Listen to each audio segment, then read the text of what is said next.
2025 সালের নতুন বছরে সপ্তম শ্রেণীর ছাত্রছাত্রী বন্ধুরা, আশা করি তোমার সবাই ভালো আছো।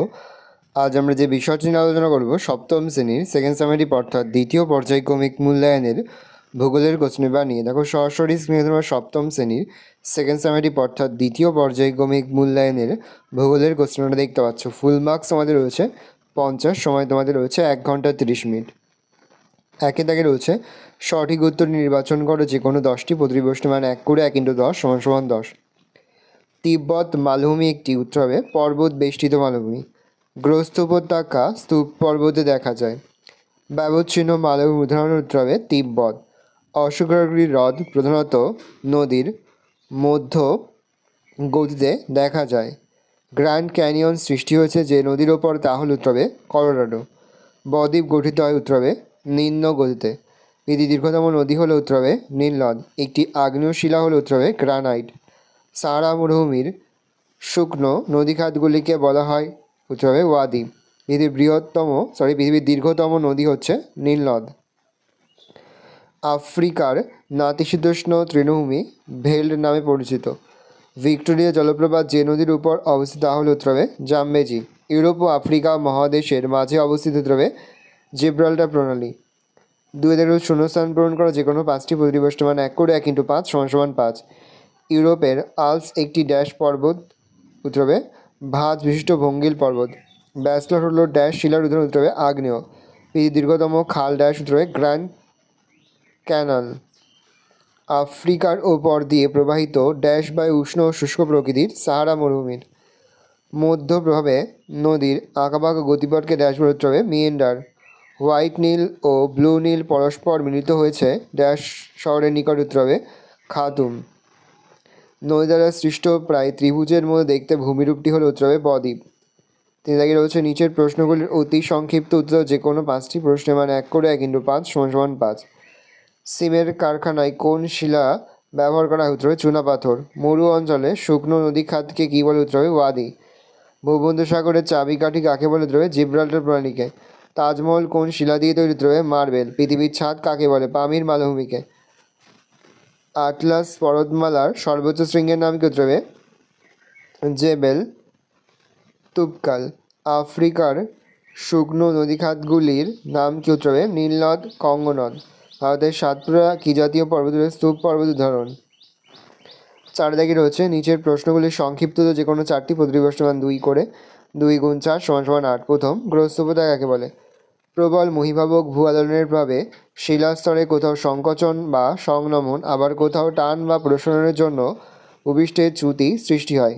এরপর দুটি চ্যুতির মধ্যবর্তী অংশ নিচে বসে গিয়ে যে উপত্যকার সৃষ্টি হয় তাকে গ্রস্ত উপত্যকা বা গ্র্যাবেন বলে। উদাহরণ: ভারতের নর্মদা ও তাপ্তি নদী উপত্যকা, জার্মানির রাইন নদী উপত্যকা প্রভৃতি। বদ্বীপ কি? নদীর নিম্নপ্রবাহে সৃষ্ট অন্তিম সঞ্চয়জাত ভূমিরূপ হল বদ্বীপ। নদীর মোহনা সংলগ্ন স্থানে ভূমির ঢাল ও জলস্রোতের গতিবেগ প্রায় না থাকার জন্য নদী দ্বারা বাহিত পদার্থসমূহ সেখানকার অগভীর সমুদ্রবক্ষে সঞ্চিত ও উঁচু হয়ে মাত্রাহীন বাংলার ব অক্ষরের ন্যায় যে নতুন ভূমিরূপ সমুদ্রপৃষ্ঠের ওপর জেগে ওঠে তাকে বদ্বীপ বলে। আদর্শ নদী কাকে বলে, উদাহরণ দাও। উঁচু থেকে মোহনা পর্যন্ত যে নদীর গতিপথে 3টি প্রবাহ উচ্চ, মধ্য ও নিম্ন সুস্পষ্টভাবে বোঝা যায় তাকে প্রাকৃতিক দিক থেকে আদর্শ নদী বলে, যেমন গঙ্গা নদী। দোআব কি? পার্শ্বিক শব্দ দোআবের অর্থ দুটি নদী। পাশাপাশি প্রবাহিত দুটি নদীর মধ্যবর্তী অঞ্চলকে দোআব বলে, যেমন ভারতের গঙ্গা ও যমুনা নদীর মধ্যবর্তী দোআব অঞ্চলে এলাহাবাদ, কানপুর, আগ্রা প্রভৃতি শহর অবস্থিত। রেগোলিথ কি? প্রাকৃতিক শক্তির প্রভাবে উৎপন্ন ক্ষয়িত পদার্থের স্তরবিন্যাসে ভূত্বকের ওপর যে আস্তরণ সৃষ্টি হয় তাকে রেগোলিথ বলে। রেগোলিথ থেকে ধীরে ধীরে বিভিন্ন প্রক্রিয়ায় মাটির সৃষ্টি হয়। আর কি? মরুভূমির যেসব অঞ্চলে বালির স্তূপ জমে ছোট পাহাড়ের মতো তৈরি হয় তাকে আর্গ বলে। সারা মরুভূমিতে এই জাতীয় বালুকাময় মরুভূমি দেখা যায়। 5 দাগে রয়েছে নিচের প্রশ্নগুলির সংক্ষিপ্ত ব্যাখ্যামূলক উত্তর দাও যে কোনো 4টি, প্রতিটি প্রশ্নের মান 3 করে 3 × 4 = 12। কেবলমাত্র ভঙ্গিল পর্বতেই ভাঁজ দেখা যায় কেন? ভূত্বক গঠনকারী দুটি অভিসারী পাত অ্যাস্ট্রোস্ফিয়ারে ভাসমান অবস্থায় যখন একে অন্যের দিকে এগিয়ে আসতে থাকে তখন এদের মধ্যবর্তী অংশে দীর্ঘদিন ধরে সঞ্চিত পলিরাশিতে ভাঁজ পড়ে তরঙ্গাকারে যে পর্বতের সৃষ্টি হয় তাকে ভঙ্গিল পর্বত বলে। উদাহরণ: এশিয়ার হিমালয়, দক্ষিণ আমেরিকার আন্দিজ, ইউরোপ মহাদেশের আল্পস, উত্তর আমেরিকার রকি পর্বতমালা প্রভৃতি। জলপ্রপাত কীভাবে সৃষ্টি হয়? নদীর প্রবাহপথে কঠিন ও কোমল শিলা উল্লম্ব বা তির্যকভাবে অবস্থান করলে অথবা ঝুলন্ত উপত্যকা থাকলে বা মালভূমির খাড়া প্রান্তভাগ অবস্থান করলে হঠাৎ নদী উপত্যকার ভূমিঢালের প্রভেদ ঘটে। ফলে নদীর জলস্রোতে ঢাল বরাবর ওপর থেকে নিচে সবেগে ঝাঁপিয়ে পড়ে জলপ্রপাতের সৃষ্টি করে। যেমন নায়াগ্রা, ভিক্টোরিয়া পৃথিবীর উচ্চতম জলপ্রপাত, সল্টো অ্যাঞ্জেল ইত্যাদি। শিলা ও মাটি কাকে বলে? পৃথিবীর উপরিভাগের কঠিন আস্তরণটা শিলা দ্বারা গঠিত।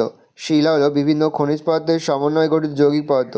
ভূপৃষ্ঠের উপরিভাগের নুড়ি, কাকর, বালি, কাদা প্রভৃতি শিলার অন্তর্গত।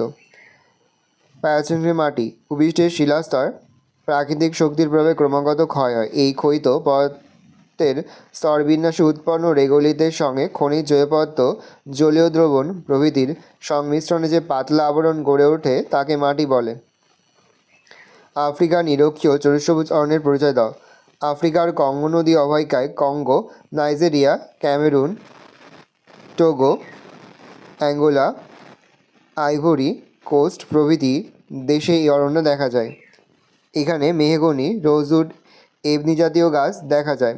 বৈশিষ্ট্য: এ দিয়ে লিখবে এই অরণ্য অত্যন্ত ঘন হয়। বি, পাতা ঝড় নির্দিষ্ট ঋতু না থাকায় গাছগুলি সারা বছর চিরসবুজ থাকে। সি, গাছগুলি অনেক লম্বা ও শাখা প্রশাখা বেষ্টিত।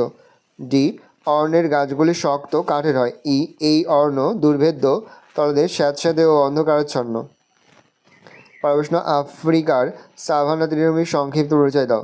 আফ্রিকা মহাদেশের মধ্যভাগে নিরক্ষীয় চিরসবুজ অরণ্যের উত্তরে Guinea, Ivory Coast, Ghana, Nigeria, Cameroon, মধ্য আফ্রিকা গণতন্ত্র, পূর্বের উগান্ডা, কেনিয়া, তানজানিয়া এবং দক্ষিণে কঙ্গো প্রজাতন্ত্র, অ্যাঙ্গোলা, জাম্বিয়া প্রভৃতি দেশে এই তৃণভূমি দেখা যায়। এখানে লম্বা ঘাসের প্রান্তর এবং তার মধ্যে বিক্ষিপ্তভাবে জন্মানো অ্যাকাসিয়া, বাওবাব গাছ দেখা যায়। ভেল্ট কি? আফ্রিকা মহাদেশের দক্ষিণে কালাহারি মরুভূমি ও উত্তরে ভারত মহাসাগরের মধ্যবর্তী দক্ষিণ আফ্রিকা দেশের সমভূমিতে ছোট ও খসখসে সবুজ ঘাসের যে এর নাতিশীতোষ্ণ নামে নাতিশীতোষ্ণ তৃণভূমি দেখা যায় তাকে ভেল বলে। ভেল অঞ্চলে শীত গ্রীষ্মের তাপমাত্রার মধ্যে পার্থক্য অনেক বেশি। এখানে মরু অঞ্চল থেকে বেশি বৃষ্টি হয়। এই অঞ্চলে এসপার্টো ঘাস এবং উঁচু পাহাড়ের ঢালে পপলার ও উইলো গাছ জন্মায়। ভেল অঞ্চল মেষ চারণের জন্য বিখ্যাত। খাঁড়ি কি? যেসব নদী উন্মুক্ত সমুদ্রে মিলিত হয় সেই সব নদী মোহনার জোয়ারের জল নদীপথে প্রবেশ করে। ফলে মোহনা দিয়ে সমুদ্রের নোনা জল এবং নদীবাহিত জল প্রবাহ পরস্পরের বিপরীত হয়। মোহনার আকৃতি চওড়া, ফানেলের মতো হয়। একে খাঁড়ি বলে। যেমন হুগলি নদীর খাঁড়ি অনেক প্রশস্ত। 6 দাগে রয়েছে নিচের প্রশ্নের উত্তর দাও যে কোনো দুটি। প্রশ্নের মান 5 করে। 5 × 2 = 10। মানব জীবনে পর্বতের প্রভাব আলোচনা করো। আমাদের জীবনে পর্বতের প্রভাবগুলি হলো, এদি লিখবে জলবায়ুর ওপর প্রভাব। উঁচু পার্বত্যভূমি সেই অঞ্চলের জলবায়ুকে প্রত্যক্ষভাবে নিয়ন্ত্রণ করে। যেমন জলীয় বাষ্পপূর্ণ দক্ষিণ পশ্চিম মৌসুমী বায়ু হিমালয় পর্বত ও পশ্চিমঘাট পর্বতে বাধা পেয়ে ভারতে বৃষ্টিপাত ঘটায়। এই বৃষ্টিপাতের উপর নির্ভর করে বর্ষাকালে প্রচুর পরিমাণে ফসল উৎপাদিত হয়। আবার শীতকালে সাইবেরিয়ার হিমশীতল বায়ু হিমালয়ের অধিক উচ্চতার জন্য ভারতে প্রবেশ করতে পারে না। ফলে ভারত হিমশীতল আবহাওয়া থেকে রক্ষা পায়। বি, নদীর উৎস। উঁচু পার্বত্যভূমির বরফ গলা জল থেকে প্রচুর নদী সৃষ্টি হয়। যেমন গঙ্গা নদী কুমায়ুন হিমালয়ের গঙ্গোত্রী হিমবাহের গলা জল থেকে উৎপন্ন হয়েছে। এই সব নদীগুলি থেকে সারা বছর ধরে জল পাওয়া যায় বলে এগুলি পরিবহন সহ অন্যান্য বিভিন্ন কাজের ক্ষেত্রে খুবই উপযোগী। সি, বনভূমি। পার্বত্য অঞ্চলে মূল্যবান নরম কাঠের সরলবর্গীয় উদ্ভিদ জন্মায়। এখানকার গাছের কাঠ কাষ্ঠশিল্প, কাগজ শিল্পকেন্দ্র, কাঁচামাল রূপে ব্যবহৃত হয়। এছাড়া পার্বত্য ভূমিতে আর্দ্র পর্ণমোচী উদ্ভিদ, ভেষজ উদ্ভিদ এবং বাঁশ ও বেত জন্মায়। প্রশায়ন, পর্বতের ঢালে প্রশায়ন ক্ষেত্র গড়ে ওঠে। ভারতের পশ্চিম হিমালয়ে প্রশায়ন ক্ষেত্র দেখা যায়। এখানকার গদ্দর উপজাতির লোকেরা মেষ পালনে প্রসিদ্ধ। কৃষিকাজ, পার্বত্যভূমিতে ধাপ কেটে চাষবাস করা হয়। বিশেষত জলবায়ুর ওপর নির্ভর করে পার্বত্য ভূমির ঢাল বরাবর চা, কফি বাগিচা গড়ে ওঠে। যেমন দার্জিলিংয়ের পার্বত্য অঞ্চলে বহু চা বাগিচা গড়ে উঠেছে। জলবিদ্যুৎ উৎপাদন, পার্বত্যভূমির খাড়া ঢাল বেয়ে নেমে আসা খরস্রোতা নদীর বাঁক দিয়ে জলবিদ্যুৎ কেন্দ্র গড়ে তোলা হয়, যেমন তিস্তা জলবিদ্যুৎ কেন্দ্র। এখানকার উৎপাদিত বিদ্যুৎ পার্শ্ববর্তী এলাকায় ও শিল্পকেন্দ্রে পাঠানো হয়। পয়েন্ট করে পর্যটন শিল্প, পার্বত্য অঞ্চলের প্রাকৃতিক সৌন্দর্য ও মনোরম আবহাওয়া পর্যটকদের আকৃষ্ট করে, তাই পার্বত্য অঞ্চলে বহু পর্যটন ক্ষেত্র গড়ে ওঠে। ফলে এখানকার স্থানীয় অধিবাসীদের জীবিকার সুযোগ বৃদ্ধি পায়। আবার বহু হোটেল গড়ে ওঠায় যোগাযোগ ব্যবস্থা উন্নতি লাভ করে, যেমন দার্জিলিং, সিমলা। প্লাবনভূমি, অশ্বক্ষুরাকৃতি হ্রদ কীভাবে সৃষ্টি হয় তার চিত্রসহ লেখো। প্লাবনভূমি, নিম্নপ্রবাহে মৃদু সমতল ভূমির ওপর দিয়ে প্রবাহিত নদীর জলস্রোত কম থাকায় নদীগর্ভে পলি, বালি, কাঁকড় সঞ্চয়ে নদী অগভীর হয়ে পড়ে। ফলে বর্ষাকালে অতিরিক্ত জল নদীখাত দিয়ে বয়ে যেতে না পারায় দুই কূল ছাপিয়ে বন্যা বা প্লাবনের সৃষ্টি করে। এই প্লাবিত নদী উপত্যকার দুপাশে বন্যার সময় পলি সঞ্চিত হয়ে উর্বর প্লাবনভূমির সৃষ্টি করে। স্ক্রিনে যে চিত্রটা দেখতে পাচ্ছ, এই চিত্রটা আঁকতে হবে। অশ্বক্ষুরাকৃতি হ্রদ, নদী নিম্নগতিতে অত্যন্ত মৃদু ঢালযুক্ত ভূমির ওপর দিয়ে খুব ধীর গতিতে এঁকে বেঁকে প্রবাহিত হয়। ফলে নদী বাঁকের খাড়া পাড় জলস্রোতের আঘাতে ভাঙতে থাকে এবং ঢালু পাড়ে পলি, বালি, কাদা ক্রমশ সঞ্চিত হতে থাকে। এই প্রক্রিয়ায় দুটি নদী বাঁক পরস্পরের কাছাকাছি চলে এলে বাঁক মধ্যবর্তী অংশ জলস্রোতের আঘাতে ক্ষয়ে যায়। এর ফলে নদী সোজা পথে বয়ে চলে এবং বাঁকের ওই অংশটি মূল নদী থেকে বিচ্ছিন্ন হয়ে যায়। নদীকাত থেকে বিচ্ছিন্ন হওয়ায় অংশটি ঘোড়ার খুরের মতো দেখতে হয়, যাকে অশ্বক্ষুরাকৃতি হ্রদ বলে। দেখে নাও, এই চিত্রটা আমাদের কিন্তু আঁকতে হবে। স্ক্রিনে যে চিত্রটা দেখতে পাচ্ছ, এই চিত্রটা আমাদের কিন্তু আঁকতে হবে। প্রশ্ন, নীল নদের বন্যার কারণ কি? তার সঙ্গে সাহারার জলবায়ু ও খনিজ সম্পদের বিবরণ দাও। উত্তর, নীলনদ প্রধানত হোয়াইট নীল ও ব্লু নীল মিলিত প্রবাহ। এর মধ্যে হোয়াইট নীল নদীর উৎসস্থল বুরুন্ডি মালভূমি ও ভিক্টোরিয়া হ্রদ। এই অঞ্চলটি নিরক্ষীয় জলবায়ুর অন্তর্গত বলে সারা বছর বৃষ্টিপাত হয়। ফলে নীল নদে সারা বছর জলপ্রবাহ থাকে। ওদিকে ব্লু নীল ইথিওপিয়া উচ্চভূমি টানা হ্রদ থেকে উৎপন্ন হয়েছে। নদীপথের এই অঞ্চলটি মৌসুমী জলবায়ুর অন্তর্গত। এখানে গ্রীষ্মকালীন বৃষ্টিপাত নীলনদে বাড়তি জলের যোগান দেয়।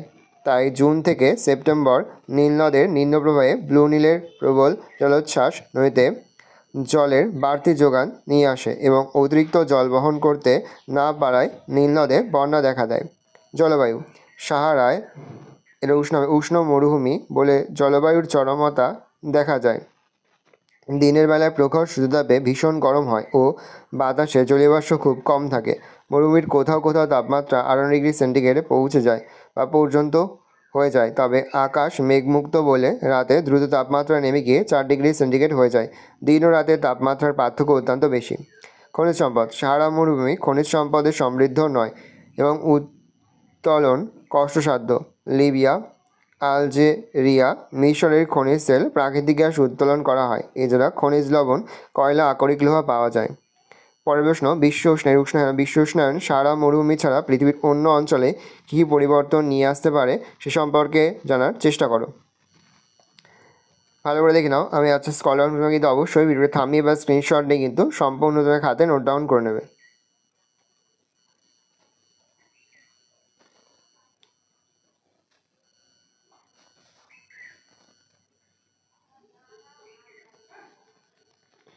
ভালো করে দেখে নাও। এই রয়েছে টোটাল তোমাদের সেকেন্ড সামারি অর্থাৎ দ্বিতীয় পর্যায়ক্রমিক মূল্যায়নের সপ্তম শ্রেণীর ভূগোলের কোশ্চেন পেপার। ভালো কোশ্চেনটা দেখে নাও। আশা করি ভিডিওটা ভালো লেগেছে। ভিডিওটা ভালো লাগলে ভিডিওকে লাইক করে দিন, নতুন হাত লাল কালার সাবস্ক্রাইব প্রেস করে পাশে বেল আইকন প্রেস করে নতুন করে ভিডিও আপলোড করি সবার ফার্স্ট নোটিফিকেশন পেয়ে যাও। আর এই ভিডিওটি তোমার বন্ধু বান্ধবী আত্মীয়স্বজন সবার মধ্যে কিন্তু অনেক শেয়ার করে, যেটা বছর সপ্তম শ্রেণীতে পড়ছে। আমরা কিন্তু ইতিমধ্যে সপ্তম শ্রেণীর প্রতি বিষয়ের সিলেবাস, প্রশ্নটা এবং নমুনা প্রশ্নপত্র কিন্তু আপলোড করে দিলাম। এখনও পর্যন্ত সেই ভিডিওগুলো না দেখে থাকো, ভিডিওগুলো কিন্তু তাড়াতাড়ি দেখে নাও। তোমাদের সকলকে জানাই আগাম পরীক্ষার অনেক শুভেচ্ছা এবং অভিনন্দন। আশা করি সকলের পরীক্ষায় খুব ভালো হবে। কোনো প্রশ্নের উত্তর লিখতে বা বুঝতে কোনো রকম অসুবিধা হয় তাহলে কিন্তু নির্দ্বিধায় কমেন্ট সেকশনে কমেন্ট করে জানাতে একদমই ভুলবে না। ভালো করে দেখে নাও কোশ্চেন পেপারটা।